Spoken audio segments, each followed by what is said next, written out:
For the next 5 minutes. Really, don't be shy. Raise your hand, holler out. I'll tone it down a little bit. Are you guys ready? This is, it kind of breaks my heart a little bit every time I say this, but here we go. They stepped inside that room.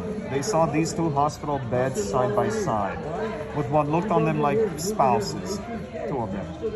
On one of the beds, a very dull scalpel and also some thread, both bloodied up. The newspapers 2 days later, when they started reporting on all of this, they described that scene there, a very cruel, very crude sex change operation, mind you, performed in the 1830s, way, way, way before the advent of modern medicine. Apparently, Madame Lowry used only this dull scalpel to remove all the private organs, the genitalia of each person, and has sewn those organs onto the other person's body by only using thread, nothing else. Of course, those two people did not survive that procedure. They stepped in a little further. The firemen saw this old slave guy tied up to the wall like this, barbed wire against both of his wrists and against his neck.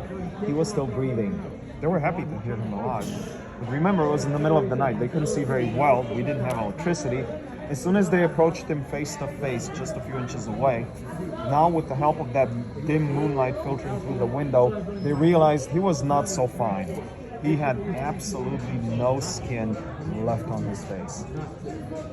Madame Lowry had peeled it all off, and now there are hundreds of maggots eating at the flesh on his face. The only thing keeping him alive were those maggots, because you see, they were also eating at the bacteria in there that otherwise would have infected him and would have killed him. Those maggots sanitized the wound and saved his life, as disgusting as this sounds. They stepped in a little further. Second guy tied up to the wall like the first one. This guy was dead because he had a big hole in his skull. Not only that, Madame Lowry had left a fork and a knife in there. She had literally been picking at his brains. Literally. We think that the movie director for that movie, Silence of the Lambs, Lecter, was inspired by what was going on here in that scene. Do you remember it? Silence of the Lambs, Yeah. yeah. So they stepped into the middle of the room. There, beautiful Persian carpet on the floor, and on that carpet, small box, about this size, guys. Enough to have inside maybe a couple of cats or maybe a mid-sized dog. Not very large box. They heard all these noises from inside. They wanted to liberate this animal. They started kicking at the box. Finally, a couple of minutes later, it shattered. But inside the box, they did not find any animal.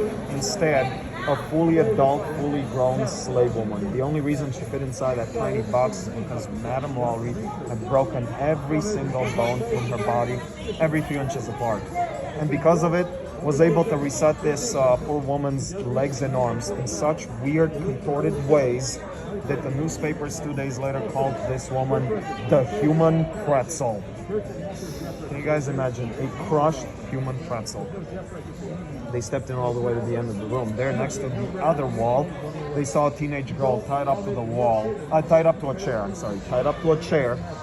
They approached. As soon as they were right next to her, they realized she was actually absolutely fine. No wounds, no scars, nothing wrong had been done to her. They couldn't believe their eyes. Thank God, they said. Not only we're happy she's alive and fine, but she's a witness. Thanks to her testimony in the near future in the courts, the judicial system will be able to book Madame Lowry, give her a life sentence, maybe even the death penalty.